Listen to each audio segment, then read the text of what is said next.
So this is kind of a strange request. Continuing our trend this month of covering games that aren't the best of games, but were trendsetters or did things that were unique or new or interesting or innovative, we're now covering the Annihilation series. Now, it's not actually called that. There is, in fact, no official, legal, rights, IP, copyright, whatever thing actually connecting these, other than the fact that they were made by the same basic people and team, and that they have the same general style of gameplay, such that each game could be seen as either a sequel or a spiritual successor to the previous. I'm referring, of course, to Total Annihilation and its expansion, Core Contingency, Supreme Commander, as well as Forged Alliances, Supreme Commander 2, Planetary Annihilation, and Planetary Annihilation Titans. Now, I have played all these games before doing this Rumination, except for Planetary Annihilation Titans. It's the only one I hadn't really touched. I actually picked it up as soon as it came out, and by all accounts, it did improve a lot of things, but I'll cover that later. But what I really want to talk about is several things that really helped to differentiate the Annihilation series from other RTSs. In general, most RTSs could be lumped into two types of categories: build and attack, or attack. A better way to put that would be you can build units, and you have to build units, or you can't get reinforcements, so you're stuck with what you've got. These are a slightly better way to present this. Dawn of War is kind of an in-between, but still leans towards the build concept, whereas Dawn of War 2 is more the you're stuck with your units. Anybody who's played the old Myth games knows what I mean by an RTS where you're just stuck with your 5 guys and that's it. You can't ever have more people in your team. You can't build more. But if you played virtually any RTS ever, you know what I mean about the construction form. The Command and Conquers, the Warcrafts, the Starcrafts, the dozens of clones, Command and Conquer and Warcraft clones, some good, some not, that came out in the 90s. All this is an example of the build-type RTSs. Now, the Annihilation series is, in fact, a build style, but sufficiently different that I really feel it needs to have its own separate category. And that would be the Annihilation style of RTS. So I'm going to talk about the biggest thing last, so I'm going to build up to that. They have 3D units in Total Annihilation, the first game. I'm going to kind of go down this in order. In the original Total Annihilation, the units were actually fully rendered 3D objects, which was brand new at the time. For a little bit of perspective, Total Annihilation came out very soon, excuse me, very close to the release of StarCraft, the original StarCraft, so that gives you an idea of the era of what other RTSs were doing at the time. Now, StarCraft...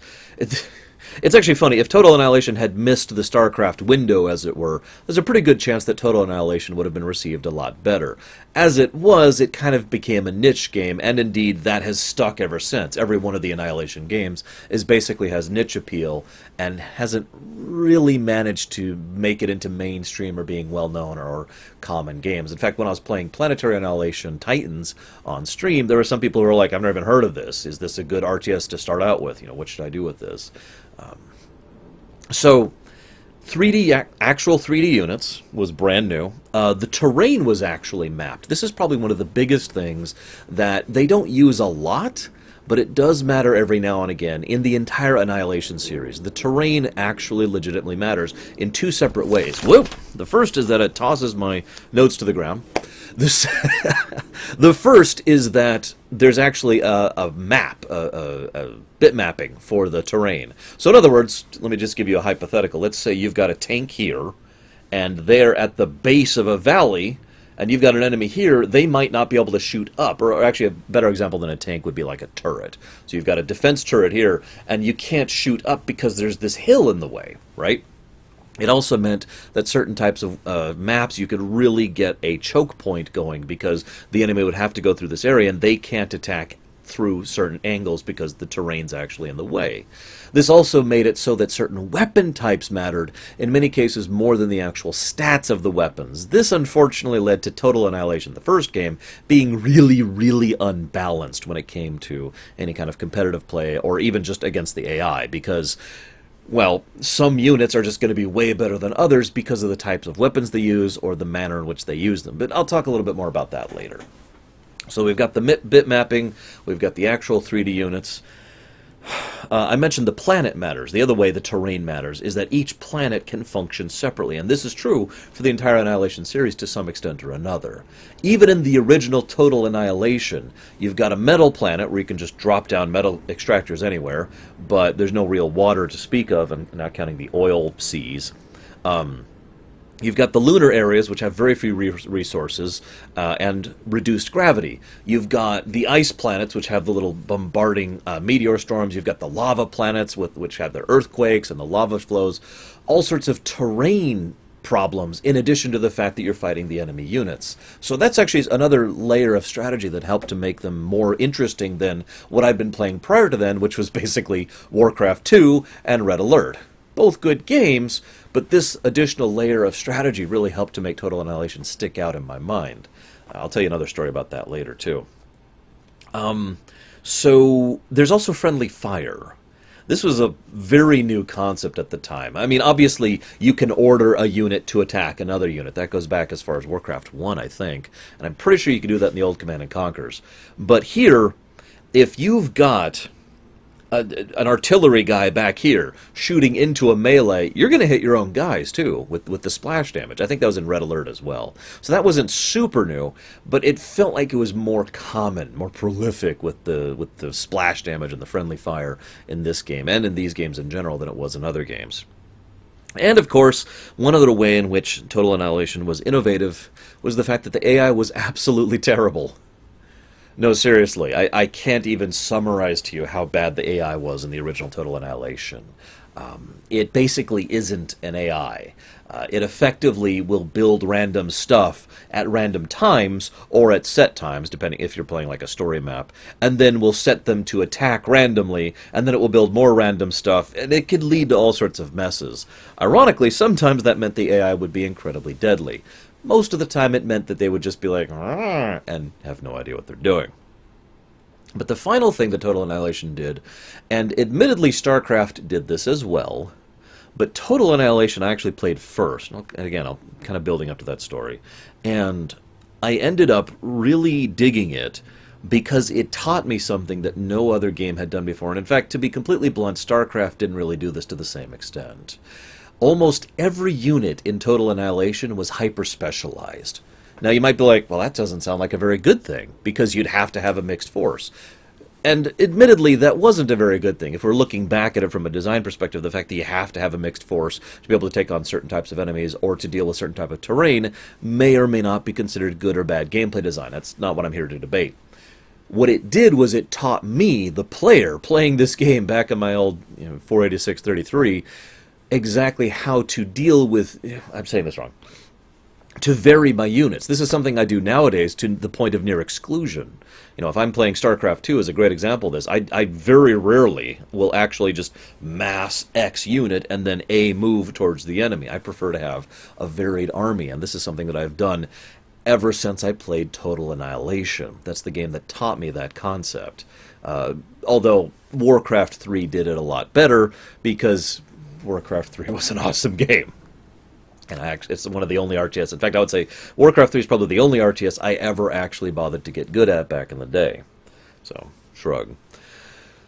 So with all this hyper-specialization, I'm like, oh god, I have to actually do all this. Now, let me explain why I played TA more than / before StarCraft.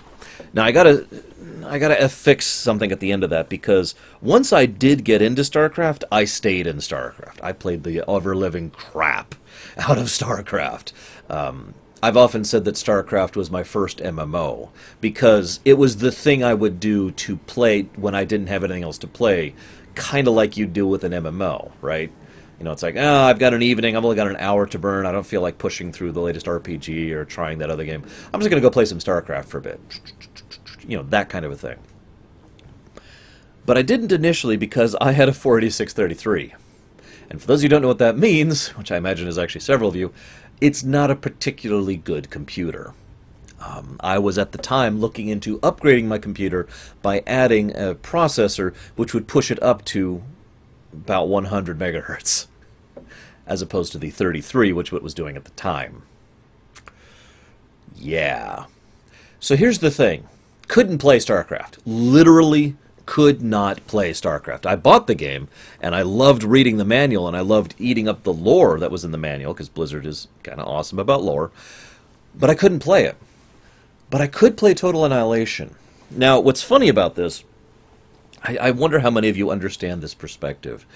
The reason I could play Total Annihilation is it would play very slowly. Basically, it would be playing at, I guess, the equivalent of like 2 frames a second or something. I didn't really realize that. I know that sounds stupid, and maybe I was just an idiot at the time, but I'd be playing this game, and it's like, all right, build a metal extractor, and that would take like 40 seconds. And then go build this other thing.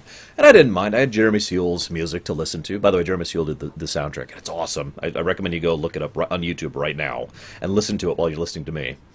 Unless you don't want to listen to me, you can just listen to the music too. That's okay too. But I was okay with that, and I walked into Total Annihilation with the mentality of email chess, which is another thing I imagine some of you don't know what that is. It was literally a thing where you'd email, or in some cases mail, a turn to someone. And you'd have a chessboard, and they'd have a chessboard, and so every time one of you does a move, you move the piece, send the mail or email to them. They then move the piece you moved, then they think about their turn, and then they do it. It's very, very methodical, very, very slow kind of a thing. It's, you know, a usual match will last like a month or more, even with an emails thing. And I kind of approached it with that mentality. I'd be like, all right, I'm going to do this. I'm going to set up these metal extractors. I want this thing here, and I want it to start making some K-bots. And then I'd walk up and go do some chores, or get some homework done for, you know, for school, or try and get some cleaning done, or go get dinner, you know. Come back, okay, it's about done. And that's how I played Total Annihilation. Didn't exactly teach me the reflexes and speed I would need, and probably is one of the reasons why it took until Warcraft 3 for me to actually get good, no pun intended, at RTSs, because I was having trouble with that real-time part since I learned so much in Total Annihilation, playing at like 1% speed or whatever. So that's my personal story with the TA series. I got Contingency the moment it came out, and I enjoyed that. I didn't get into Kingdoms. Wasn't really into Kingdoms. I'll talk about that a little bit. I'm not covering Kingdoms today, by the way. It wasn't part of the requested bundle. I got Supreme Commander the moment it came out, and I was like, yeah, a new Total Annihilation. Something about it didn't quite click with me. I'll talk about that when we get there. Forged Alliance was probably the best of the Subcom series, but then Supreme Commander 2 just was really weird. And then Planetary Annihilation was kind of buggy and lacking features and had no real meat to it. And Titans kind of has the same problem. So of all the series, the only one I still really enjoy to this day, like I say I really would love to sit down and replay, is the original Total Annihilation. And admittedly, I think at least some of that is because of nostalgia. So let's talk about the biggest thing that really is the hallmark of the Annihilation series. I've been building up to this point. It's the economy. I know, I can't get away with doing anything without talking about economics with you guys, but hear me out, okay? In most games in general where there is a game economy, it boils down to collect, store, spend. But that's not how the Annihilation series works. The Annihilation series, and I know I'm going to fail at explaining this, so forgive me, but the Annihilation series functions as input, output, and net. And that is actually far more realistic of an expression of an actual economy, as in currency, than any of the other RTSs. The other RTSs make sense, and 4Xs and all other sorts of games, make sense when it comes to resources. Because that's how resources work. You have a mine, you pull ore out of it, you use the ore. But that's not what an economy is. That's not what the currency and the market and the flow of money through that market is, because that is an economy in a nutshell, the flow of currency through a market and the goods and services that are exchanged to allow that money to continue to fluctuate throughout the course of the market. So from a market perspective, you're not tracking pulling in 115 ore or spending 75 ore. You're tracking pulling in X ore per time and spending X ore per time. Make sense? And something about that just caught my attention. It's hard to probably explain how much that appealed to me, because at this point it wasn't about managing, you know, your stock. It was about managing how much you were pulling and how much you were spending per time, not overall. If I wanted to build, I'll use a ridiculous example, a Krogoth, right? Or a Korgoth. I think it's a Krogoth. I wanted to build a Krogoth right now. Well, that's going to take absolutely fricking forever. In fact, I think the first time I ever built a Krogoth, still in the crappy computer, I think it took something like 45 minutes of real time to build. It's not a joke.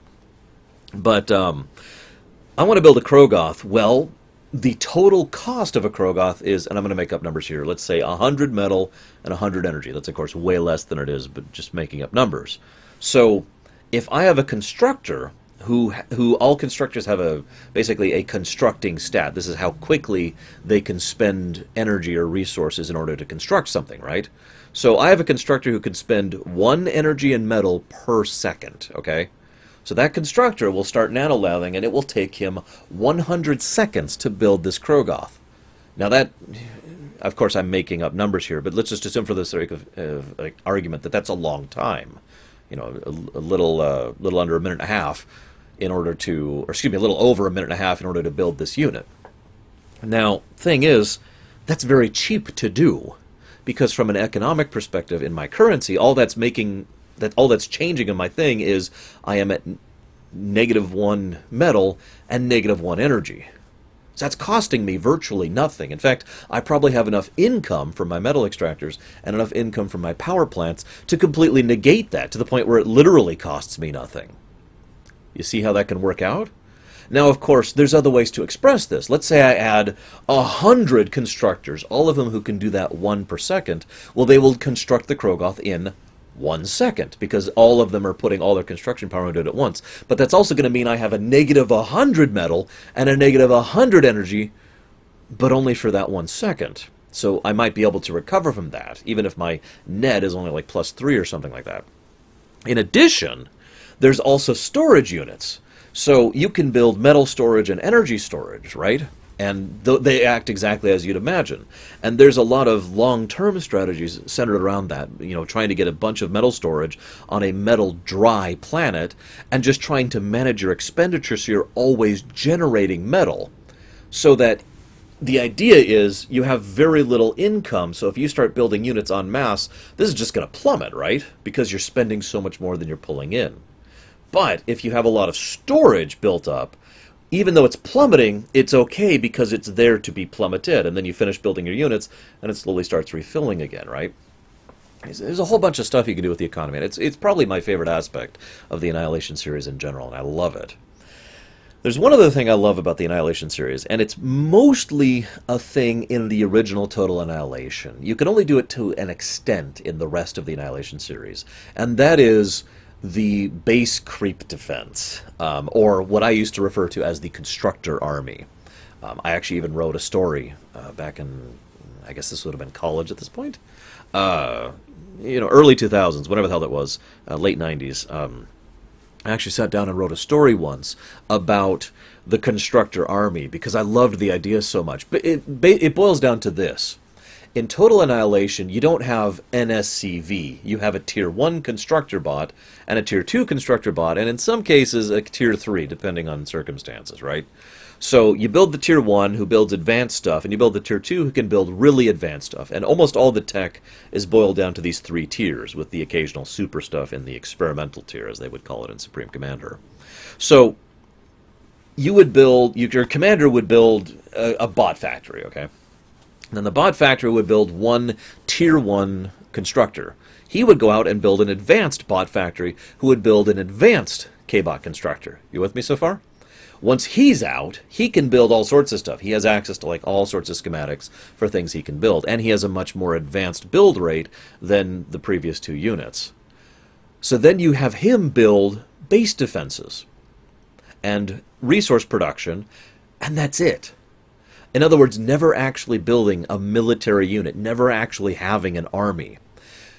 Now, this was trickier than it sounded, because Total Annihilation had the unique distinction of having a wide variety of different types of implements of defense. You had short point defense, you had laser defense, you had medium range artillery, you had missile artillery, you had actual nuke launchers, and of course nuke interceptors, long range artillery, rapid fire long range artillery. I feel like I'm still missing some. There's a whole bunch of different types of defense. Oh, of course, and the different types of anti-air that existed as well. And, of course, the different types of anti-sea in the naval maps. All of this stuff needed, again, it's the whole hyper-specialization thing. You can't just build a line of laser towers. That's going to just get crumbled and you're going to be screwed. You also need to be, so you need to be setting all this stuff up.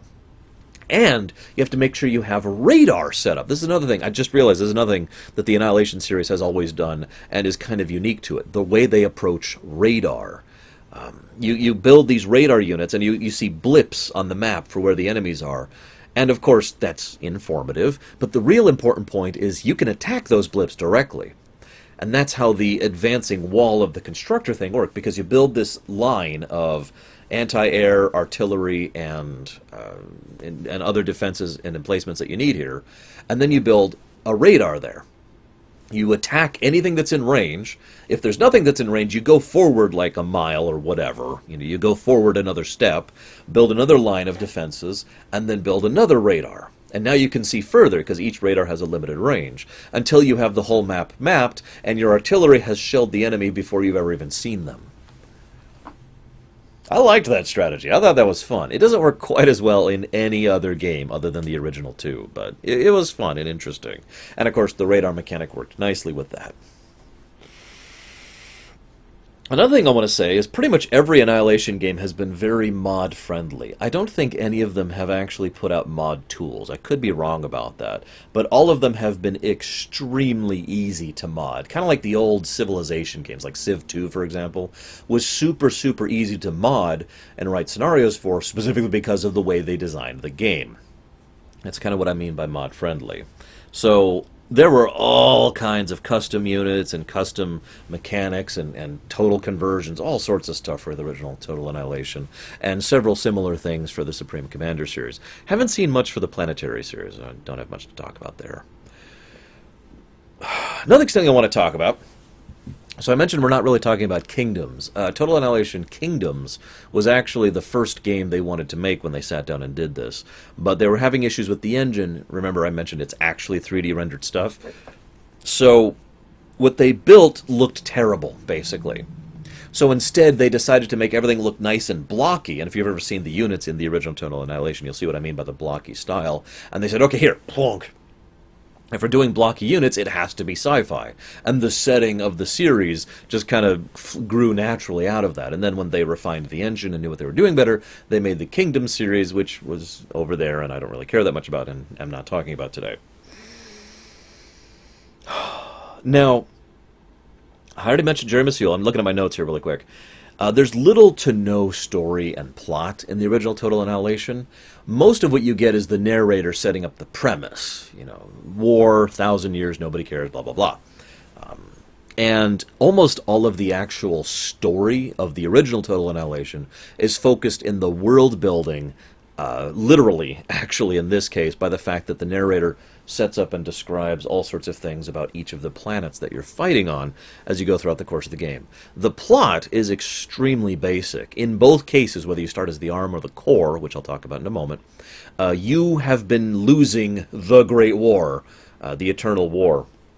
And you have been pushed back until you're on your very last planet, and you're going to do a desperate counter-attack to try and push back against the enemy and take control of their gateways, which is how you hop from planet to planet, to try and hop back to their planet and push them to the point of annihilation and wipe them out. You know, that's the overall goal. That's the plot. Very, very basic. There's no real characters or characterization or character arcs because there really are no characters anymore, which is kind of the point. But I said I'd talk about the ARM and the core, so I'm going to talk about the ruler click. The ARM is called that because most of their power base was based in the ARM of the galaxy, and the core is called that because they were based in the core systems. Very basic, I know. All of this started over one of the simplest premises. It's actually hysterical when you think about it. They had discovered a process known as patterning, where you would take the mental imprint of someone and put it into a machine so that they could effectively live forever. Based on how it's described, this is never actually analyzed in the work. Based on how it's described, I'm pretty sure this is effectively cloning. In other words, the original you will still die. You will still die, but there will be a duplicate of you which will get to live forever. And based on what happened with central consciousness, I'm pretty sure that's the direction that was being intended. Regardless, the major organization of the galaxy, which was human, it's worth noting, there's no aliens in this setting. Well, okay, there's aliens over in Supreme Commander, but for the most part, there are no aliens. The government said, this is now mandatory. Everyone, 100% everyone has to go get patterned in order to establish our eternal dynasty. Now, a group of fanatics, or terrorists, or freedom fighters, or vigilantes, or rebels, or whatever you want to call them, we don't even know anymore, said, no, that's terrible.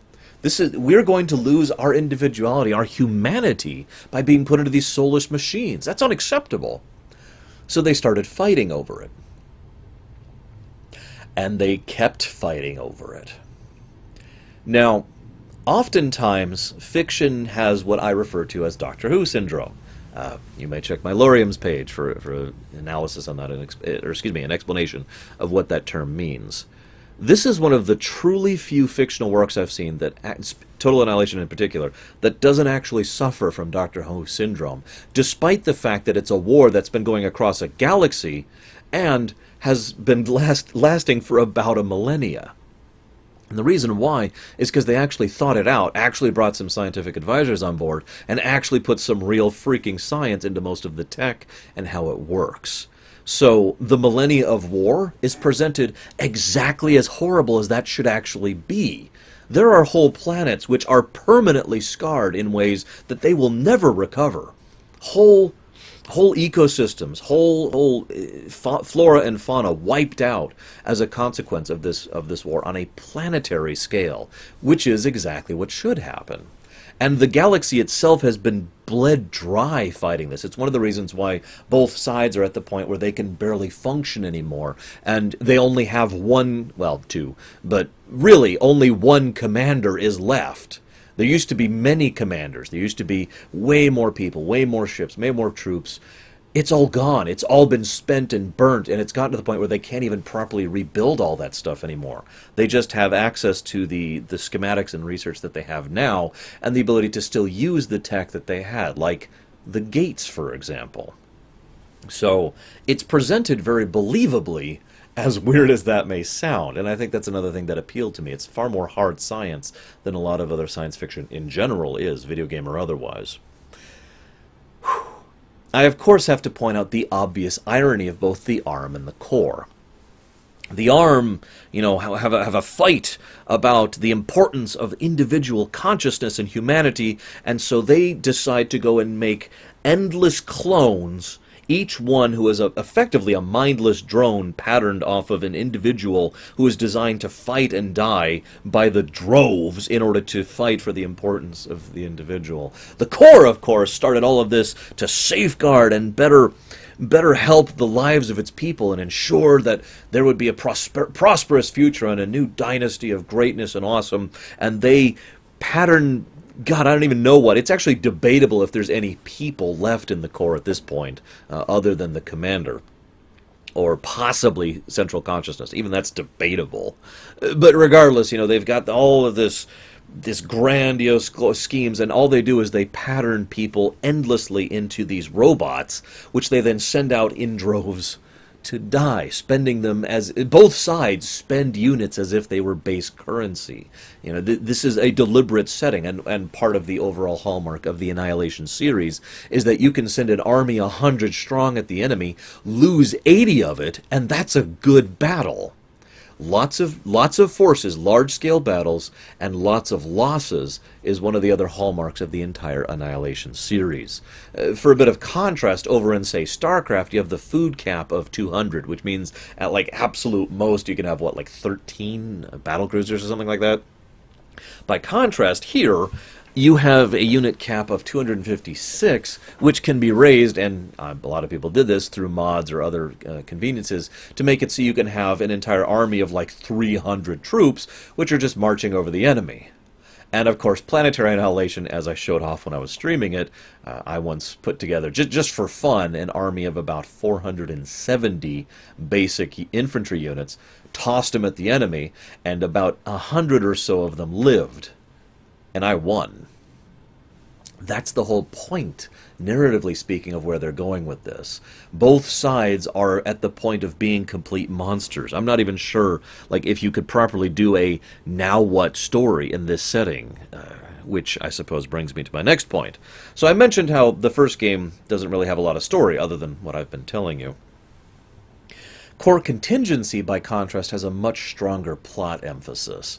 So Core Contingency says that in the first game, in the vanilla game, the ARM won. The ARM was the canon victory. Now, for those of you not aware, back in the day, and this is true in Supreme Commander 1 as well, back in the day, there would be multiple sides to a campaign, but only one of them would win in canon. Only one of them would be the lore victor.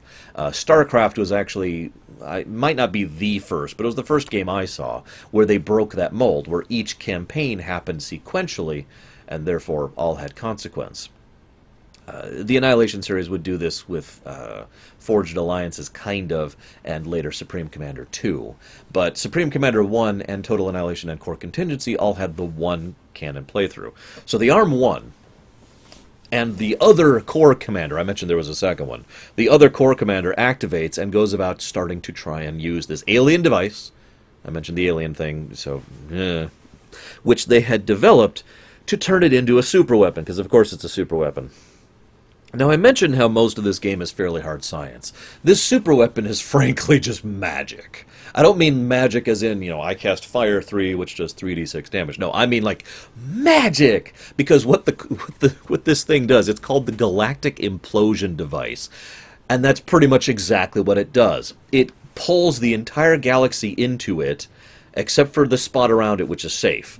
Basically, it pulls the galaxy into a bubble around it, and then expands it back out, recreating it. Now, it's worth noting that the tech level in all the Annihilation series is stupid high. We're talking extensive levels of matter energy control and manipulation and conversion, and in lore, the ability to drop a unit, a single unit, onto a planet and have an entire 1,000-strong army in a matter of minutes. That is lore. So it's only stretching it a little bit, but still. So the core commander says, all right, I'm going to turn this thing on, and I'm going to literally wipe out everything, every life in the entire galaxy is about to be wiped out, except for me. And once that's done, I'll rebuild from the ashes. That's the core contingency. And thus the plot is all focused on either the ARM trying desperately to stop the core commander, or the core commander trying just as desperately to make this happen, because he doesn't have much to go by either, so he's struggling just as much as the ARM commander. Which one is victory? That I don't know. I'm not sure which one would actually be considered the canon victory of that, because the Total Annihilation series effectively ended, and the next game we got, segue, is Supreme Commander. Now, Supreme Commander, I'm going to go ahead and complain about one thing about it. This is actually true about Supreme Commander, Forged Alliances, and Supreme Commander 2, although Forged Alliances is overall my favorite of that particular trilogy. And that's, it always felt just a little bit too difficult to get things to happen the way I wanted them to.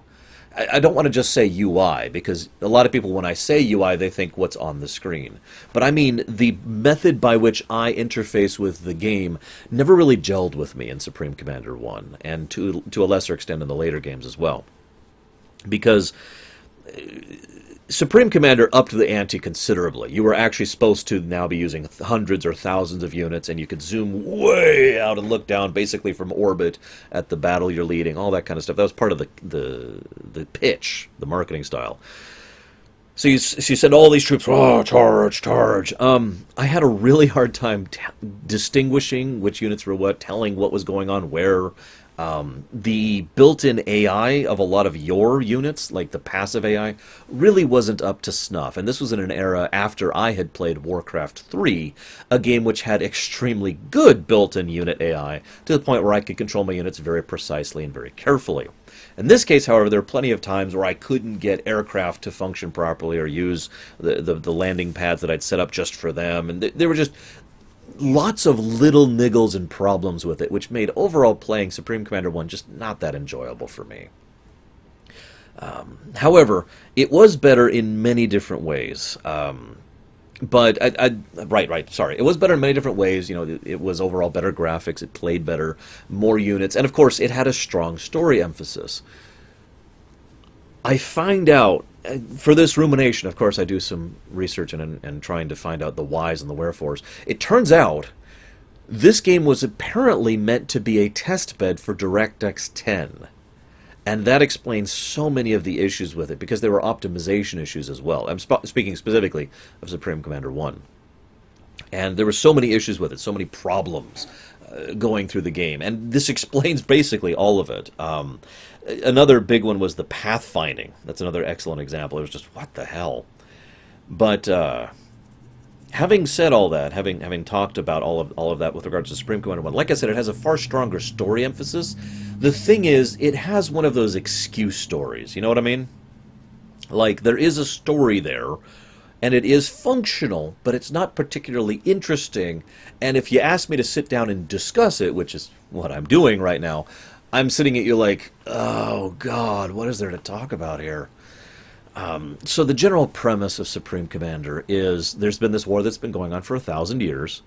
Unlike Total Annihilation, this war has not been particularly devastating or horrible for some reason. And these three factions have been fighting over significantly greater differences. And the three factions are actually distinct from each other, unlike in Total Annihilation, where the two factions were basically just relatively different in terms of units and weapon type. Here they're completely different overall and follow more the StarCraft model of variety of units, or Warcraft 3, which, like I said, had come out by this point in time. So you have the UEF, the United Earth Forces, you have the Aeon Illuminate, excuse me, and then you've got the Cybrid Nation. Each one of them serves a different role in terms of gameplay balance, depending on which of the three Supreme Commander games you're talking about. Overall, I tend to enjoy playing as the Cybrids most, across all three games. I never really got into the Aeons. I still enjoyed playing as the UEF. That was still enjoyable in several examples, especially since they were so aesthetically enjoyable. The basic premise is that there used to be this United Earth Empire, and then this guy, Brackman, invents a process to basically cybernetically augment and pattern people. This might sound familiar. And so he starts spreading this to all his cybernetic people, and the United Empire is like, excellent! This will be a fantastic slave force, and starts treating them like second-class or third-class citizens, enslaves them, and so that doesn't go well, obviously. Meanwhile, there's this group of people who find an actual honest-to-God alien race called the Seraphim.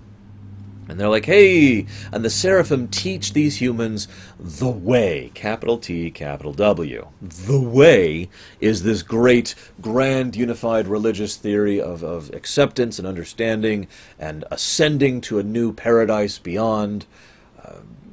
Then some bad stuff happens. A particular UEF commander freaks the hell out and kills all of the Seraphim there. So that's a thing. The surviving humans there form the Aeon Illuminate. God, I always have trouble with that one. And they decide that they have a new motto. Convert or die. The UEF is, of course, what's left of the United Empire. Now, all three of these are bad guys. Let's make that 100% clear. None of these are portrayed in a way that makes you think that they are the good guys. The closest to that would be the Cybrans, but the Cybrans have the problem of the fact that they're not actually one nation. They're just a bunch of people who are all cybernetic, who happen to agree with a general mentality and have no idea how exactly no cohesive idea of how to accomplish it. They want freedom. You know, they want equality, or dominance in some cases, but, you know, they want to not be under the yoke of the humans, and that's about all you've got to unify them.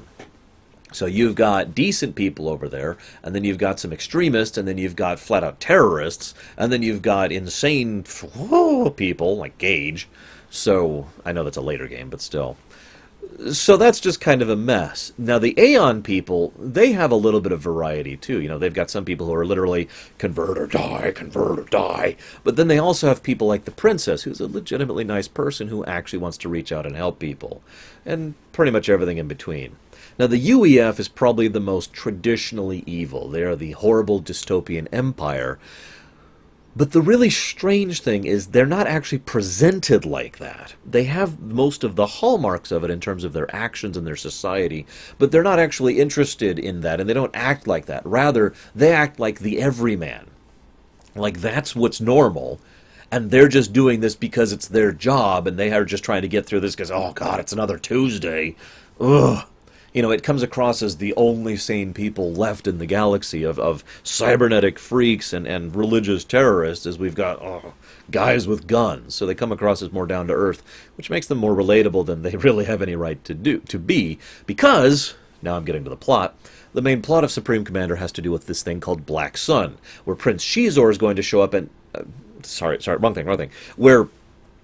they're going to use this device to basically connect to all the trans-dimensional gateway stuff, kind of similar to mass relays in Mass Effect, and destroy planets with it. That's the UEF's goal. The Cybrans find out about this and they say, oh, we could do something with that too. And then the Aeon find out about it and they're like, oh, we could do something with that too. So the main campaign of the first game is one of the three sides trying to take over or to launch the Black Sun, and then launching it. The game gets really, really, really, really difficult by the end, and got to the point where it legitimately got unpleasant to me. Now, what I find interesting is that the goal of the method by which all three factions use the Black Sun says more about their overall philosophy and mentality than anything else does. The UEF wants to use it to destroy key critical worlds of the enemy, specifically their core worlds, their central worlds of production or command, to make sure that the enemy no longer has the ability to resist them. Then they will be able to reach out and offer peace and bring everyone back under the flag of the United Empire. The Aeon want to reach out and use this to connect to people's minds. And it's not stated to be mind control, but the way it's described and the way it's presented makes me think that it's basically freaking mind control that's going to happen here. And so that's the Aeon's goal, you know, convert all the people to the way. The Cybrans, this is the most telling one to me. They use it to cut off the gateway, so everyone is going to be separate without the capacity for interstellar travel for several years while they recoup. In the meantime, all of those individual sects and factions of the Cybrans will be able to recover and build up and deal with whatever local threat they have to deal with in order to try and build a strong individual group. Because remember, the Cybrans are not actually unified. Regardless of which happens, someone wins, and as a consequence, the Black Sun is fired. This causes a rip in reality. Actually, it causes a weakening in the fabric of reality. But it really does. It causes this rip and hole in reality, which leads to the Seraphim to invade. Yes, those guys from earlier. They invade, and what happens very quickly, and the reason it's called the Alliances game, or the expansion, excuse me, is because the three sides have unified in order to fight the Seraphim. Funny fact, though, the Seraphim, of course, have their own units, which are basically superior to all the other ones. They have the Aeon people who have decided to join them, and they also have some Cybran forces on their side as well, because they took control of this master AI that Brackman was using. I haven't really talked about Brackman. I'm not going to talk about most of the characters in the Supreme Commander series, because most of them don't really have anything to say about this. But I just want to say one thing about Brackman. While I like the voice actor, I wanted to slug him every time he talked. Like, it was almost impossible for him to speak without coming off as smarmy. Yes, this is rather pleasant. I can't even do it. I can't even do it. He's the only character that was memorable to me because I kept wanting to smack him in the face. And he doesn't have a face anymore. He's literally a brain and a spine. Anyways. So, the Seraphim have taken control of one of his AIs and are using it to have their own bit of Cybrans. So, Forged Alliance is pushing back against them, trying to get back to Earth and defeating this advanced attack force, okay? Now, this is not the entire Seraphim force. This is where things get a little interesting. See, the Seraphim have this thing called the Way. I've already mentioned that to you. The Way is peaceful. The Seraphim are universally peaceful and beatific, and all have this wonderful Zen philosophy thing. Now, if that sounds contrasting, here's where things get interesting. The Seraphim who decide to fight against humanity, to kill, actually their goal is genocide, they want to wipe out humanity, they deliberately sever their connection to the way, which now that I'm saying that reminds me a lot of StarCraft 2, but I don't think that was intentional. So, and in fact, I don't even know if StarCraft 2 was out at this point. So they sever their connection to the way.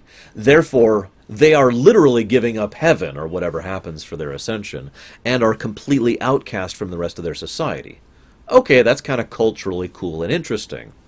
Things get a little more interesting, though, when you realize that their goal is to kill everything that is not the way, which includes all the humans and themselves when they're done. Now that sounds a little bit bloodthirsty and horrible, but here's where it gets really interesting.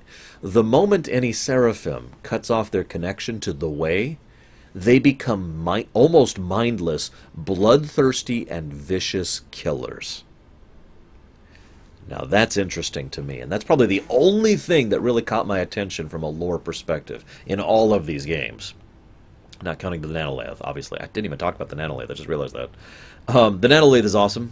It's something that I have actually implemented in the Imperium because it's such an awesome idea. Moving on. Because to me that can imply so many different things. Are the Seraphim naturally horrific creatures? And they have developed this artificial mindset or pattern or energy buffer or whatever it is in order to try and suppress that natural horribleness and aggression? Is this a whiplash kind of a thing? Is it because they're so innately peaceful and beatific and nice and good and whatever, that when that is severed from them, they immediately whiplash into something completely the opposite? I mean, there's a lot of possibilities here, and I'd love to hear any of your guys' thoughts for the two of you who are actually going to watch this video, and the one of you who actually played the game in order to be able to comment on this. So, yeah, so then that happens. Then you win, woo. A few years pass, and then Supreme Commander 2 happens. This is the really weird one of this whole series.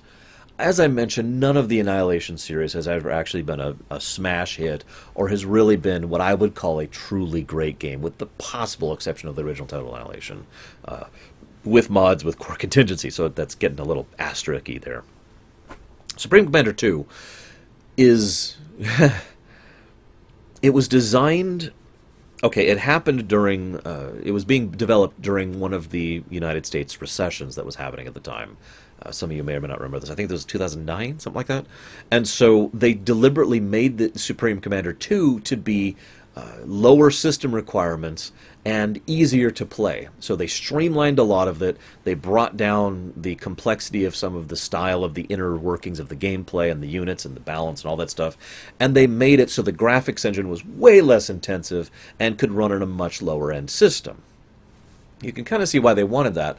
But the problem is that didn't quite work out, because most of the people who were only passively interested in this kind of game looked at Supreme Commander 2 and said, this is a bit too much for me. And most of the people who were actively interested in this kind of game looked at this and said, well, this is too little for me. It doesn't help that they then went in a completely different direction with the story. As I mentioned, all three of the Supreme Commander games have a strangely strong focus on story. SupCom 2 does it the weirdest, because the plot is they find this ancient alien terraforming array and they try to take it over. That's the plot. It's actually really, really simple. But that's not the focus. The focus is all on the characters, and it's comedic. I've talked about this with regards to another game, Divinity Original Sin, the first one. I don't mean they tell jokes constantly. That's different than what I'm referring to. It's not a comedy game. But the overall tone has this kind of light-hearted, comedic tone to it, where people are snarking at each other, or making light of things, or basically are treating this as if it's all just kind of a Sunday afternoon stroll sort of a situation. You know what I'm talking about, I'm sure, because plenty of games, and plenty of fiction, for that matter, does this with the overall light tone. And that just feels weirdly out of place in a setting as dark and horrible as Supreme Commander. But in addition to that, given the events of the game, the scene I remember most strongly from Supreme Commander 2, and we'll never forget, is when Gage basically coerces Thalia into lowering the defenses of this city so he can nuke it, and then he nukes it 10 more times. Like, that's horrible! And that's a huge moment for her, but the whole thing is basically portrayed as like this, haha, you know, like a Saturday cartoon. It's so weird. And I found myself not really having anything to really cling to talk about. And of course, it ends on a cliffhanger, just like all of them have. Every single Supreme Commander game has ended on a, you know, a stinger is actually the term. In other words, oh my god, here's this thing! What's going to happen next time? Tune in, guys! You know, that kind of a thing. And I like that if they continue it, but by all accounts, there has been no word and no interest in continuing Subcom 2, so I have no idea where they're going to go with the whole Brackman merging with the Seraphim Mind Gage thing. Spoiler alert. I had to write down the character names because I'm looking at these here. So we've got Gage, who I didn't have to write down his name. He's easily memorable, but at the same time, he's basically just broken. He's just a character that is completely broken. Ivan is heroic, and Maddox is proper military, and Thalia is probably the most interesting character. I'll talk about her most, and indeed, I'll talk about her at all. But aside from Thalia, almost all the characters come across as what I have referred to many times as one-dimensional. You know, they have the character trait, and that's it. There's nothing else there. Thalia is the exception. She is someone who actually comes across as someone who's gone through some crap in her life, because she has, you know, the death of her mother, death of her father, the dying of her brother. She is naive, of course, but she still feels like she has to try to fight in order to accomplish some kind of greater good, but now she questions it, and she wants to try and accomplish this, but she's not sure how to, and when she's tricked by Gage, which admittedly she shouldn't have fallen for that, but when she is tricked, it's like, oh my god, and you can tell this moment has affected her. She was the character I felt most for in the entire campaign, and was the most interesting one. And I really wish that they had done more with that, but whatever. And that's actually all I have to say about Supreme Commander 2. You see why I bundled these together into one rumination? Because our next, and indeed last game, I don't even need my notes for this one, I just played this game today, is Planetary Annihilation. Now, this is another weird one. I know I keep saying that. Planetary Annihilation... It was a Kickstarter game made by the crew who made the original Total Annihilation and the Supreme Commander series, and who wanted to avoid the publisher trap, and so they went to Kickstarter. I'm with it so far. Then they came out with Planetary Annihilation, and it was subpar and didn't really fulfill on a lot of features they had promised. Okay, that's not that great. Then they came out with an expansion, which was a standalone expansion called Planetary Annihilation Titans. Okay. Now here's the really weird part. The standalone expansion which they made, which you have to buy separate from the original, was actually pretty damn good, and actually fixed almost all of the problems of the original, most notably the fact that the original had nothing but basic gameplay, which was generally disinteresting. You know, PvP death matches, and that's about it. Tons of optimization issues. Didn't actually go up to the unit cap as was intended. Couldn't do certain things with planets. A lot of the unit balance was all over the place, you know, all sorts of stuff like that. Titans fixed a whole lot of that. The problem for me with Titans... Well, let me say positives first. I will say Titans did a lot of stuff good. I actually showed some of this off on stream. Probably my favorite example is the fact that you can do AoE commands now. For example, rather than manually building extractors or resource builds, you can just hold down Shift and drag a line of powered nodes, or drag an area and build an extractor. It will detect every extractor in that area, set a build order to every extractor in that area in a path that makes sense for you. The pathfinding is hugely improved. The interface is very smooth and quick to understand. The camera controls are fantastic. The game is smooth and plays fantastically, even when you have literally thousands of units on the screen at the time. The multi-planet thing is awesome. My only complaint with there is the fact that I want more of it. You know, the planet... I actually found designed a match on a system which had like 4 planets, and I'm like, no, I want like 10. I want tons of planets. Give me more planets to play with. That's one of the most awesome things, is launching people to different planets and using the orbital layer, which is another thing they added. So we've got ground, sea, air, and orbit. These are all the layers of combat. Every game from Total Annihilation up to Supreme Commander 2 had water, land, and air. Orbit is the one that they added for planetary. And it's fun, and it's cool, and it's interesting, and I love it. And of course, there's the thing that was in the title thing. You can literally put engines on an asteroid or a moon and collide it into a planet, which will kill everything on both the moon and the planet. I actually, just for fun, just because from a lore perspective, it was amusing to me. I had a match where I was fighting against 3 other guys, and I'm like, okay, I'm going to go out to that asteroid, and I'm just going to sit there, and I'm going to grab this second asteroid and smash it at the planet, my planet, the planet I'm trying to conquer. So, I have conquered the system, which is at this moment 1 asteroid. And that's it. Yay!